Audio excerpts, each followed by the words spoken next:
Hello friends, आइए आज class 12 excellent grammar से इन्फिनिटू को देखते हैं।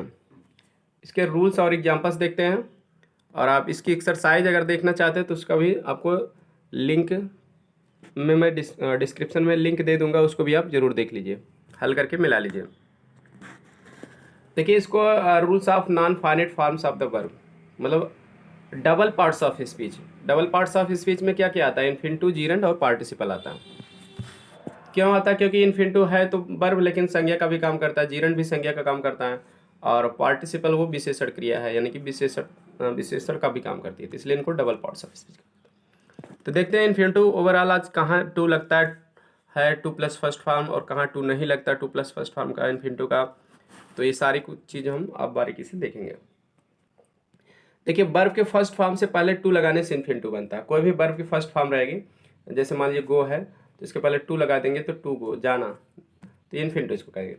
अधिकतर यह नाउन का कार्य करती है तथा हिंदी में अर्थ निकालने पर इसके अंत में ना, नी, ने आते हैं। जैसे टू गोस, टू स्लीप, सोना, जाना, इस बात है। यह वर्ब में वर्ब से स्वतंत्र होता है, अर्थात इसका नंबर पर्सन कर्ता नंबर के पर्सन के अनुसार नहीं होता। मतलब एक वचन हो या बहुवचन हो या कोई भी हो, स्त्रीलिंग हो या पुल्लिंग हो, उससे नहीं मतलब है। सबके साथ ये फेमिनिन हो या मस्कुलिन हो, सिंगुलर हो या प्लूरल हो, टू प्लस फर्स्ट फॉर्म में लगेगा। उदाहरण, I like to play football, मैं फुटबॉल खेलना चाहता हूँ। देखिए ना आ गया। They liked to play football, वे फुटबॉल खेलना चाहते थे, तो दे लाइक्ड है, देखिए इसके साथ भी टू ही लगेगा। टेंस बदल जाए या सब्जेक्ट चेंज हो जाए उससे नहीं मतलब, टू प्लस फर्स्ट फॉर्म मिलेगा। He likes to play football, she will like to play football. ठीक, तो इसलिए इसको नॉन फाइनाइट वर्ब कहते हैं। फाइनाइट वर्ब मतलब मेन वर्ब, और नॉन फाइनाइट मतलब जो मेन वर्ब ना हो, मतलब मेन वर्ब के साथ आ सकती है वो, और किसी के साथ आ सकती है लेकिन वो टू प्लस फर्स्ट फॉर्म में ही रहेगी। तो चलिए देखते हैं रूल्स। इन्फिनिटू में साधारणतया टू का प्रयोग होता है, लेकिन निम्नलिखित अवस्थाओं में इन्फिनिटू टू का चिन्ह लुप्त रहता है। लुप्त मतलब गायब रहता है। तो यही क्वेश्चन आपके पेपर में आएगा, इंटरमीडिएट की एग्जाम में यही आता है, बाकी और भी सभी कंपटीशनल एग्जाम में भी आता है। हाई स्कूल में भी इसको जानकारी होनी चाहिए, हाई स्कूल के स्टूडेंट्स को भी, सभी के लिए इंपॉर्टेंट है, क्योंकि सही लिखना सबको आना चाहिए। तो इन्फिनिटू में साधारणतः टू का प्रयोग होता है, लेकिन निम्नलिखित अवस्थाओं में टू का प्रयोग लिप्त होता है, टू नहीं लगता। कहाँ लुप्त होता है? देखिए पहला है रूल, सहायक क्रिया shall, should, will, would, may, might, can, could, must, ought के बाद टू नहीं लगता। तो इसको आपका दिए एक्सैलरी वर्ब। एक्सैलरी वर्ब मतलब ये मॉडल एक्सैलरी, आप इसे सिंपली याद कर लो। मॉडल एक्सैलरी वर्ब के साथ जो है टू का प्रयोग नहीं होता है। उदाहरण देख लीजिए, आई शुड डू इट, मुझे इसे करना चाहिए। तो हिंदी पढ़ेंगे तो डू माने करना, ना आ रहा है लेकिन टू नहीं लगेगा। I should to do it कर देंगे, गलत। ही कैन गो, वह जा सकता है। सी में गो, वह जा सकती है। We must obey our parents, हमें अपने माता पिता की आज्ञा का पालन करना चाहिए। तो आज्ञा का पालन करना वो भी मिस होगा। तो ना, ने, नहीं आने पर भी हम क्या करते हैं? टू नहीं लगाते हैं मॉडल एग्जाम्पल के साथ। नोट भी देख लीजिए, आर्ट और यूज्ड के बाद टू का प्रयोग होता है। यही मॉडल एग्जाम्पल में दो मॉडल एग्जाम्पल याद कर लिए, आर्ट और यूज्ड, तो इनके साथ टू लगता है, तो आर्ट टू या यूज टू इस तरह से हो जाता है। जैसे they ought to help him, he used to go. तो पेपर में अगर आपके साथ इनका आएगा शुड के साथ तो टू लगाया रहेगा, तो आपको हटाना पड़ेगा। इनके साथ टू नहीं लगाया रहेगा तो आपको लगाना पड़ेगा। दूसरा नियम देखते हैं, hide better, hide rather, would rather, rather than, sooner than आदि फ्रेजेस के बाद टू का प्रयोग नहीं होता है। तो आप इसको याद कर लीजिए कि हाइड के साथ जो है बेटर आ जाए या रादर आ जाए, और वुड के साथ रादर आ जाए या रादर के साथ देन आ जाए, सूनर के साथ देन आ जाए, तो इनके साथ टू का प्रयोग नहीं होगा। तो टू पेपर में आपके लगाया रहेगा इनकरेक्ट वाक्य में, तो आपको हटा देना होगा। उदाहरण देखिए, you had better stay there, तुम्हारे लिए वहाँ ठहरना अच्छा है, तो इसमें सलाह दिया जा रहा है ठहरना अच्छा है। You had better play than work, तुम उसके लिए काम करने की अपेक्षा खेलना अच्छा है। He had rather play than work. ठीक है, तो इस तरह से I would rather die than beg, मैं मरना पसंद करूंगा लेकिन भीख मांगना नहीं। तो इस तरह से ये सारे वाक्य बनाए जाते हैं। एक काम को जो ज़्यादा पसंद किया जाता है तो उसको पहले लिखा जाता है, कम वाले को बाद में।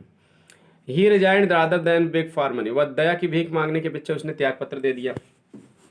तो जो काम हो गया पहले उसको हम लिखेंगे, फिर जिसकी अपेक्षा हुआ तो उसको बाद में लिखेंगे। तो इस तरह से इनके साथ देखिए, यहाँ कहीं भी to stay, to play, to die, ये सब नहीं होगा, रहेगा तो आपको हटाना पड़ेगा। हाँ चलिए सी वाला देखते हैं। सी मतलब तीसरा नियम है, पहले में 3-4 नियम है। ठीक है, 4 क्या 5 नियम है। तो डेयर तथा नीड के निगेटिव तथा इंट्रोगेटिव रूप में के बाद टू का प्रयोग नहीं होता। ध्यान देना, देयर और नीड जो है निगेटिव वाक्य में रहेगा तो टू नहीं लगेगा। जैसे ही नीड नॉट कम हियर, उसे यहाँ आने की जरूरत नहीं है। डेयर यू से दिस, क्या तुम ऐसा कहने का हिम्मत करते हो। तो निगेटिव और इंट्रोगेटिव देखिए दोनों। शी डेयर नॉट अपोज में, वो मेरे विरोध करने का साहस नहीं करती है। डेयर में साहस करना है, हिम्मत करना। जैसे बोलचाल में नहीं लोग कहते हाउ डेयर यू, तुम्हारी हिम्मत कैसे इतना। डेयर तथा नीड ऐसे वर्ब जो एक वचन करता के साथ भी बहुवचन रहते हैं। उपयुक्त वाक्य में करता ही सी एक वचन है, वर्ब नीड और डेयर बहुवचन में। जैसे मतलब इसका कारण यह है कि जैसे ही के साथ नीड में एस नहीं जोड़ेंगे, क्योंकि निगेटिव वाक्य तो ये मॉडल एग्जाम्पल रूप में है डेयर और नीड। तो जब मॉडल एग्जाम्पल रूप में रहती हैं तो ये सहायक क्रिया हैं, तो इसलिए इनके साथ हम आई एस नहीं लगाते हैं। जब मेन वर्ब के रूप में रहेंगे अफर्मेटिव में, जैसे ही नीड्स स्लीपिंग, उसे सोने की जरूरत, वहाँ लगा सकते हो आप आराम से, कोई दिक्कत नहीं। तब वहाँ नॉट नहीं लगाए हो ना, तो मॉडल एग्जाम्पल नहीं हो। मेन वर्ब की जगह जब आएगा तब लगा सकते हो, नहीं इतने मेन वर्ब है तो एक दूसरे के साथ लगा सकते हो। चलिए अगला रूल देख लेते हैं। तो here see make feel watch let bid behold, आदि क्रियाओं के बाद टू का प्रयोग नहीं होता। तो इतना क्रिया आपको याद कर लेना है। हियर में सुनना, सी देखना, मेक बनाना, फील महसूस करना, वॉच देखना, लेट अनुमति देना, बिट माने आदेश देना या कहना, बोली लगाना भी होता है। सी माने बी होल्ड में देखना। इनके साथ भी इनके ऑब्जेक्ट जो रहेंगे उनके बाद टू का प्रयोग नहीं रहेगा। तो आपको पेपर में टू का प्रयोग दिया रहेगा तो आप हटा देना। जैसे I heard him to cry, I heard him cry, मैं उसका चिल्लाना सुना। तो आप चिल्लाना में सोचेंगे आप टू लगा देंगे तो सही हो जाएगा। पेपर में लगा रहेगा तो आपको हटा देना है। I heard him to cry नहीं, आई हर्ड हिम क्राई, जो सही वाक्य लिखा है वही इसमें। I watched him play hockey, I saw him change the wheel, इस तरह से देखिए सब कहीं भी। He let me go home, I made him laugh, I bade him go. तो मतलब ये बेड क्या है, बेड का ही सेकंड फॉर्म है, मेक का ही सेकंड फॉर्म मेड है, सी का ही सेकंड फॉर्म सा है, वॉच का ही सेकंड फॉर्म वॉच्ड है। तो इनके साथ जो मतलब ऑब्जेक्ट आएगा इनके तुरंत बाद, उसके बाद जो वर्ब आएगी तो उसमें टू नहीं लगेगी, इतना ध्यान देना। हाँ, अगला एक इंपॉर्टेंट रूल है, अक्सर आता है एग्जाम में, बट देन और एक्सेप्ट के बाद इन्फिनिटिव टू छिपा रहता है, तो इसको आप तो जरूर ध्यान दीजिए। बट देन एक्सेप्ट, ये तीन शब्द बताया जा रहा है, इनके बाद इन्फिनिटिव टू नहीं लगता, ठीक है। तो और तीनों का अर्थ मैं आपको बता दूं, तीनों का अर्थ होता है के सिवाय। के सिवाय के अर्थ में रहेगा जब ये कंजक्शन रहेगा तभी बट मिस लेकिन होता है। देन माने की अपेक्षा, एक्सेप्ट माने, ठीक है, को छोड़कर ही होता है जैसे। तो जैसे देखिए इनके बात बता रहे हैं कि इन्फिनिटिव टू छिपा रहा था, कैसे देखिए, these boys do nothing but play, ये लड़के खेलने के सिवाय कुछ नहीं करते हैं। He did nothing, he did no more than play, वह खेलने के सिवाय कुछ नहीं किया और कुछ नहीं किया है। डिड माने किया, नो मोर और कुछ नहीं, नो मोर माने अधिक ज़्यादा कुछ नहीं किया, देन प्ले मतलब खेलने के सिवाय कुछ नहीं किया। लेकिन नोट भी देख लीजिएगा, डू के अलावा अन्य कोई क्रिया आने पर बट के साथ टू लगता है।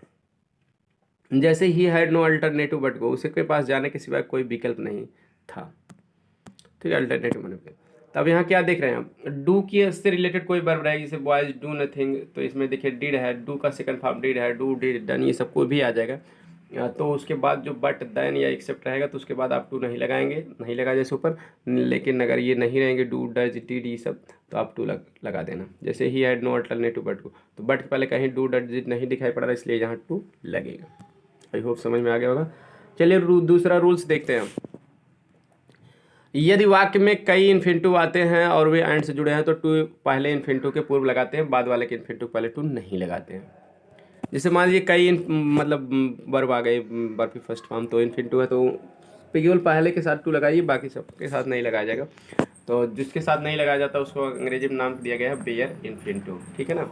तो बेयर इन्फिनिटिव का प्रयोग करेंगे हम, केवल पहले के साथ टू लगाएंगे। तो जैसे उदाहरण, I want to read and write, मैं पढ़ना लिखना चाहता हूँ, तो अब पेपर में आप क्या आ जाएगा, I want to read and to write, तो आपको बाद वाला टू हटा देना पड़ेगा। दूसरा, इट इज़ आवर ड्यूटी, यह हमारा कर्तव्य है, टू सर्व सेवा करना, ओबे आज्ञा का पालन करना, एंड रेस्पेक्ट और सम्मान करना, और एल्डर्स अपने बड़ों का। तो इस तरह से देखिए, सर्व सेवा करना, आज्ञा का पालन करना, सम्मान करना, तीनों में ना नहीं यार आप सोचेंगे तीनों के साथ लगा दे, नहीं लगाएंगे, केवल पहले के साथ लगाइए, बाकी के साथ नहीं लगेगा। रूल नंबर 3, ये भी इंपॉर्टेंट रूल है, नो के बाद हाउ तथा इन्फिनिटिव का प्रयोग अवश्य होता है। तो देखिए कि नो माने जानना होता है, तो जानकारी के लिए हाउ टू का प्रयोग करते हैं, ये ग्रामर का रूल है। तो इसलिए नो के बाद बिना हाउ लगाए हम टू का प्रयोग नहीं कर सकते हैं। जैसे I do not know to swim, मैं तैरना नहीं जानता हूँ, ठीक है, तो I do not know how to swim, ऐसे लिखना चाहिए कि नो के बाद बिना हाउ लगाए हम टू इन्फिनिटिव का प्रयोग नहीं करते, तो हाउ लगा दीजिए, बस बात खत्म। तो हाउ टू जानकारी के मतलब इसके वैसे भी अर्थ निकाल सकते, I do not know how to, मैं नहीं जानता हूँ कि कैसे तैरा जाता है, यानी कि मैं तैरना नहीं जानता, इस तरह से ये हाउ है। रूल नंबर 4, इन्फिनिटिव के चिन्ह टू को वर्ब के साथ नहीं लगाना चाहिए। टू तथा वर्ब के बीच में एडवर्ब का प्रयोग नहीं होना चाहिए। मतलब कहीं भी टू प्लस फर्स्ट फॉर्म है तो मतलब बीच में अगर एडवर्ब आना चाहे तो एडवर्ब की आप नो एंट्री करिए, ठीक है, बल्कि उसको लास्ट में कर दीजिए। ये रूल है। देखिए उदाहरण, I hope to immediately reply to your letter. मैं आशा किया था to immediately reply to your, तुम्हारे पत्र का उत्तर देने का तुरंत आशा किया था, ठीक है, तुरंत जो है तुम्हारे पत्र के उत्तर देने की आशा किया था। अब लेकिन यहाँ क्या है, देखिए to plus first form, to reply मान उत्तर देना, तो ये आपका इन्फिनिटिव बीच में आ गया, एडवर्ब इमीडिएटली, तो यल वाई जिसमें रहता तो एडवर्ब भी रहता, माइनर बताता तो है या कुछ भी बताया यल वाई। अब देखिए अक्सर एडवर्ब भी रहता है, तो I hope to reply to your letter सब कुछ लिखते जाइए, यही इमीडिएटली जो है उठा के लास्ट में कर दीजिए, ठीक है। कैसे उत्तर देने कैसे किया था, तुरंत, तो ये एडवर्ब है, लास्ट में कर दीजिए। अगला है इन्फिनिटिव वर्ब का सब्जेक्ट बन सकता है। मतलब इन्फिनिटिव क्या है, सब्जेक्ट की जगह भी आ सकता है वर्ब, क्योंकि नाउन का काम करता है, तो नाउन तो सब्जेक्ट ऑब्जेक्ट कहीं भी आ सकता है ना, तो जहाँ जहाँ नाउन आ सकता है वहाँ इन्फिनिटिव भी आ सकता है। जैसे उदाहरण, to play with fire is not safe, आग से खेलना सुरक्षित नहीं है। तो देखिए यार टू प्ले विथ फायर मतलब कौन नहीं सुरक्षित, आग से खेलना, तो ये आपका सब्जेक्ट हो गया, इज का सब्जेक्ट हो गया। इसको ऐसे भी लिखते हैं, it is not safe to play with fire, ठीक है, आग से खेलना सुरक्षित नहीं है। अब यहाँ इस तरह से क्या है, इट लगा देंगे तो ये इधर आ जाएगा, टू प्ले विथ फायर शुरू में नहीं आएगा, सब्जेक्ट नहीं बन पाएगा तब। तो इस तरह से इट सब्जेक्ट है, तो इट को हटाना चाहें तो हम इन्फिनिटिव को पहले करके इज से हम जोड़ देंगे, तो ये इट हट जाएगा, रिप्लेस हो जाएगा। तो आगे देखते हैं, इन्फिनिटिव कुछ वर्ब के ऑब्जेक्ट भी हो सकते हैं। इन्फिनिटिव कुछ वर्ब के ऑब्जेक्ट भी हो सकते हैं। जैसे कौन कौन से वर्ब जिनके ऑब्जेक्ट हो सकते हैं, agree, ask, attempt, care, decide, demand, fail, forget, hope, offer, plan, prepare, pretend, promise, prove, refuse. तो एग्री में सहमत होना, आस्क पूछना, अटेम्प्ट प्रयास करना, केयर देखभाल करना, डिसाइड निश्चय करना या निर्णय करना, डिमांड मांग करना, फेल असफल होना, फॉरगेट भूलना, होप आशा करना, ऑफर प्रस्ताव देना या देना, प्रस्ताव करना या देना, प्लान योजना बनाना, प्रिपेयर तैयारी करना, प्रिटेंड बहाना करना या अभिनय करना, प्रॉमिस वादा करना, प्रूफ सिद्ध करना, रिफ्यूज मना करना। तो ये सभी क्रियाओं के ऑब्जेक्ट हो सकते हैं। उदाहरण, रवि एग्रीड, रवि सहमत हो गया, क्या चीज़ के लिए सहमत हो गया, टू वेट, इंतजार करना, या किसके लिए सहमत हो गया, इंतजार करने के लिए। तो she fail to do it, वाई से करने में क्या हो गया, असफल हो गया। तो यहाँ देखिए वर्ब के बाद यहाँ ऑब्जेक्ट रूप में आया, हरी आज टू गो, ठीक है, Rahul forgot to post the letter, she offer to help me. इस तरह से वर्ब के बाद ये सभी आके ऑब्जेक्ट का काम करते हैं। तो ये सारी क्रियाएं आप याद कर सकते हैं, इन क्रियाओं के बाद जो है ऑब्जेक्ट के रूप में इन्फिनिटिव आ सकते हैं। रूल नंबर 7 देखते हैं, how, what, where, when, which. ये इंपॉर्टेंट रूल है। हाउ, व्हाट, वेयर, हाउ मिस कैसे, व्हाट मिस क्या, वेयर कहाँ, व्हेन कब, विच कौन से। आदि इंट्रोगेटिव एडवर्ब के बाद इन्फिनिटिव का प्रयोग किया जाता है। इनके बाद कौन सा इन्फिनिटिव का प्रयोग किया जाता है। अब इतना आपको ध्यान देना कि ये सभी मतलब कंजक्शन भी है, तो कंजक्शन रहेंगे तो भाई सब्जेक्ट इनके बाद तुरंत आएगा, ठीक। लेकिन अगर इनके पास सब्जेक्ट नहीं आता, मेन वर्ब की फर्स्ट फॉर्म आता है, तो जान लीजिए इनके साथ मेन वर्ब की फर्स्ट टू भी ना आए, मेन वर्ब की फर्स्ट फॉर्म तुरंत हम नहीं लिख सकते हैं। तो टू लगा के हम मेन वर्ब की फर्स्ट फॉर्म बिल्कुल लिख सकते हैं। तो इतना आपको ध्यान देना। उदाहरण देखिए, रवि जानता था when to open the window, की खिड़की को कब खोलना था। तो इस तरह से इसका अर्थ आएगा कि वह कब जाएगा, कि क्या वह यहाँ रहता है, ये सब इस तरह से अर्थ नहीं आएगा, कि कब, कि कहाँ, कि क्या, ये सब नहीं आएगा। तो इसमें तुरंत व्हेन के बाद जो है मेन वर्ब की फर्स्ट फॉर्म आएगी, नाने नहीं आएगा। तो नाने नहीं आएगा, सब्जेक्ट नहीं आएगा, तो इस तरह से आपको स्ट्रक्चर करना पड़ेगा। रवि जानता था कि उसे खिड़की कब खोलना था, तो इस तरह से आता है। तो नाने नहीं आ रहा खोलना, तो अब सीधी सी बात है, व्हेन के बाद जो है कि कब खोलना था, व्हेन टू ओपन, इसके अंग्रेजी हो गया। दूसरा, he understand how to solve the question, वह अंडरस्टूड, वह समझ गया how to solve the question, प्रश्न को कैसे हल किया जाए, कहने मतलब वह प्रश्न को हल करना समझ गया। तो इसमें देखिए हल करना नाने नहीं आ रहा, तो हाउ लगा, हाउ के साथ हम टू लगा देंगे। आई कैन नॉट थिंक, मैं नहीं सोच सकता हूँ। व्हाट टू डू, कि क्या करूँ, मतलब मैं क्या करूँ, सोच नहीं सकता हूँ। तो व्हाट टू डू माने क्या करना, ठीक है। एक सॉन्ग भी, I don't know what to do. तो इस तरह से व्हाट टू डू माने क्या करना है। She learned when to go for guidance, वह सीख गई है, उसे पता चल गया where to go for guidance, कि मार्गदर्शन के लिए कहाँ जाना है। अब यहाँ कहाँ जाना है, कहाँ जाना था, तो ये सब वेयर टू गो माने कहाँ जाना। तो इस तरह से आपको क्या पता चल गया आपको वेयर के साथ जो है 2 प्लस फर्स्ट फॉर्म। तो आई होप समझ में आ गया कि वाई, व्हेन, वेयर, व्हाट, इन सभी के साथ अगर ना ने नहीं आ रहा है, तुरंत वर्ब आ रही सब्जेक्ट नहीं आ रहा है उस वाक्य में, तो सीधी सी बात आपको 2 लगा देना पड़ेगा। पेपर में आपको 2 नहीं लगाया रहेगा तो आपको यही 2 लगा देना है।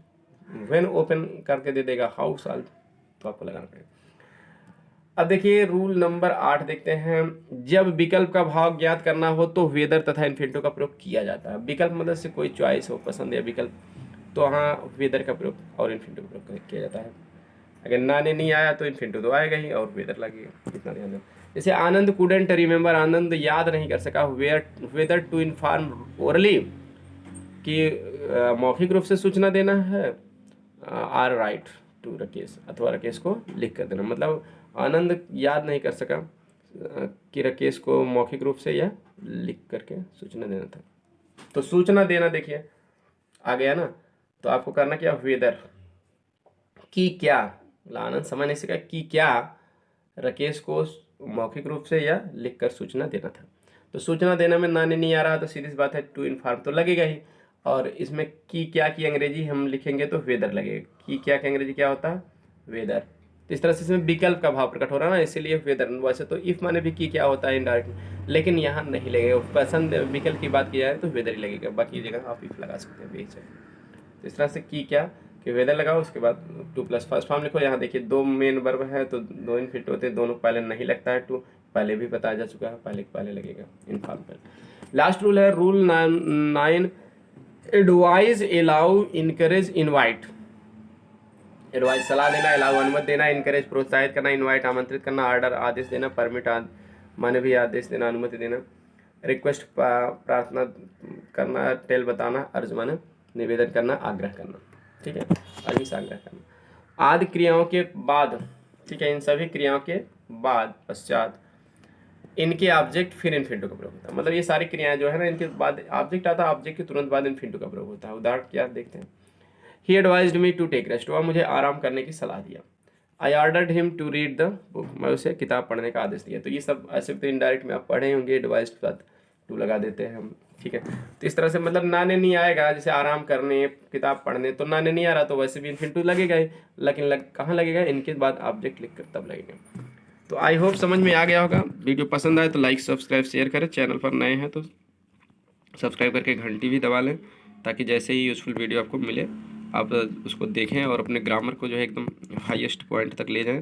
एक भी गलती आपकी ना हो, चाहे स्कूल में या कंपटीशन में, हर जगह काम देगा। ठीक है, और इसकी मतलब कि एक्सरसाइज आप पहले करके, और इसका लिंक मैं डिस्क्रिप्शन में दे दे रहा हूँ, उसको भी मिला लीजिए। मिलते हैं नेक्स्ट वीडियो में। Thanks for watching video.